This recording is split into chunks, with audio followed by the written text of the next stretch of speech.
ಲಂಬಕೋನ ತ್ರಿಭುಜಕ್ಕೆ ಸಂಬಂಧಪಟ್ಟಂತಹ ಪ್ರಮೇಯ ಪೈಥಾಗೊರಸನ ಪ್ರಮೇಯ. ಪೈಥಾಗೊರಸನ ಪ್ರಮೇಯವನ್ನು ನಾವು ಸಾಧಿಸುವಾಗ ಪ್ರತಿಯೊಂದು ಬಾಹುಗಳ ಮೇಲೆ ಉಂಟಾದ ವರ್ಗದ ವಿಸ್ತೀರ್ಣ ಅಂತ ಹೇಳ್ತೇವೆ. ಈ ಒಂದು ಮಾಡೆಲಲ್ಲಿ ನಾವು ಪ್ರತಿಯೊಂದು ಬಾಹುವಿನ ಮೇಲೆ ವರ್ಗಗಳನ್ನು ನಿಲ್ಲಿಸಲಿಲ್ಲ, ಅದರ ಬದಲಿಗೆ ಒಂದು ಸಮಬಾಹು ತ್ರಿಭುಜವನ್ನು ಇಲ್ಲಿ ನಿಲ್ಲಿಸಿದೆ. ಹಾಗೆಯೇ ಇಲ್ಲಿ ಸಮಬಾಹು ತ್ರಿಭುಜಗಳನ್ನು ನಿಲ್ಲಿಸಿದೆ. ಸಮಬಾಹು ತ್ರಿಭುಜ ಅಂದರೆ ಅದರ ಎಲ್ಲ ಬಾಹುಗಳ ಅಳತೆಗಳು ಪರಸ್ಪರ ಸಮ ಅಂತ ಅರ್ಥ. ಇಲ್ಲಿ ವಿಕರ್ಣದ ಮೇಲೆ ಉಂಟಾದ ವರ್ಗದ ವಿಸ್ತೀರ್ಣ ಅಲ್ಲ, ವಿಕರ್ಣದ ಮೇಲೆ ಉಂಟಾದ ಈ ಒಂದು ಸಮಬಾಹು ತ್ರಿಭುಜದ ವಿಸ್ತೀರ್ಣ.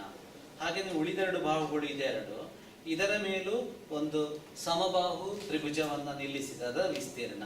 ಹಾಗೆಯೇ ಈ ಬಾಹುವಿನ ಮೇಲೆ ಒಂದು ಸಮಬಾಹು ತ್ರಿಭುಜ ಇದೆ, ಅದರ ವಿಸ್ತೀರ್ಣ. ಇದರ ವಿಸ್ತೀರ್ಣವು ಈ ಎರಡು ಆಕೃತಿಗಳ ವಿಸ್ತೀರ್ಣಗಳ ಮೊತ್ತಕ್ಕೆ ಸಮನಾಗಿದೆ ಅಂತ ನಾವು ನೋಡ್ಬೋದು.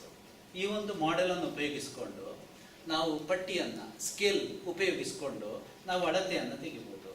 ಯಾವುದೇ ಒಂದು ಸಮಬಾಹು ತ್ರಿಭುಜದ ವಿಸ್ತೀರ್ಣವನ್ನು ಕಂಡುಹಿಡಿಯಬೇಕಿದ್ರೆ ಒಂದು ಸುಲಭದ ಸೂತ್ರ ಇದೆ, √3 × a²/4 ಅಂತ ಇದೆ. √3 ಬಾಹುವಿನ ವರ್ಗ ಭಾಗಿಸು 4. ಇಲ್ಲಿ ನಾವು a² a ಅಂದರೆ ಬಾಹುವಿನ ಅಳತೆ ಎಷ್ಟು ಅಂತ ಇದನ್ನು ಅಳತೆ ಮಾಡಬಹುದು ಅಳತೆ ಪಟ್ಟಿಯ ಸಹಾಯದಿಂದ. ಇದನ್ನು ನಾನೀಗ 5 ಯೂನಿಟ್ ಅಂತ ಹೇಳ್ತಾ ಇದ್ದೇನೆ. ಇದು 5 ಯೂನಿಟ್ ಆದರೆ ಇದು 5 ಯೂನಿಟ್, ಇದು 5 ಯೂನಿಟ್, ಆ ರೀತಿಯಲ್ಲಿ. ಇದನ್ನು ನಾನು 4 ಯೂನಿಟ್ ಅಂತ ಹೇಳ್ತಾ ಇದ್ದೇನೆ, ಹಾಗೆಯೇ ಇದನ್ನು 3 ಯೂನಿಟ್ ಅಂತ ಹೇಳ್ತಾ ಇದ್ದೇನೆ. ನಾವು ಅಳತೆ ಪಟ್ಟಿಯ ಸಹಾಯದಿಂದ ಈ ರೀತಿಯಲ್ಲಿ ಈ ಒಂದು ಮಾಡೆಲನ್ನು ಉಪಯೋಗಿಸಿಕೊಂಡು ನಿಜವಾದ ಅಳತೆಗಳನ್ನು ನಾವು ಕಂಡುಹಿಡಬಹುದು. ಮತ್ತೆ ಅದಕ್ಕೆ ಈ ಸೂತ್ರವನ್ನು ಹಾಕ್ಬೋದು, √3 × a²/4. ಇದಕ್ಕೆ ಹಾಕಬೇಕು, ಇದಕ್ಕೆ ಹಾಕಬೇಕು, ಇದಕ್ಕೆ ಹಾಕಬೇಕು.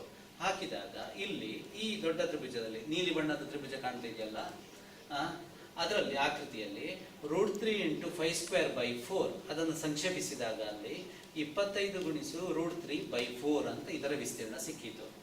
ಇನ್ನುಳಿದ ಈ ಎರಡು ಆಕೃತಿಗಳ ತ್ರಿಭುಜಾಕೃತಿಗಳ ವಿಸ್ತೀರ್ಣ ಎಷ್ಟು ಅಂತ ಕೇಳಿದರೆ, ಒಂದರಿಂದ 16 × √3/4, ಇನ್ನೊಂದು 9 × √3/4.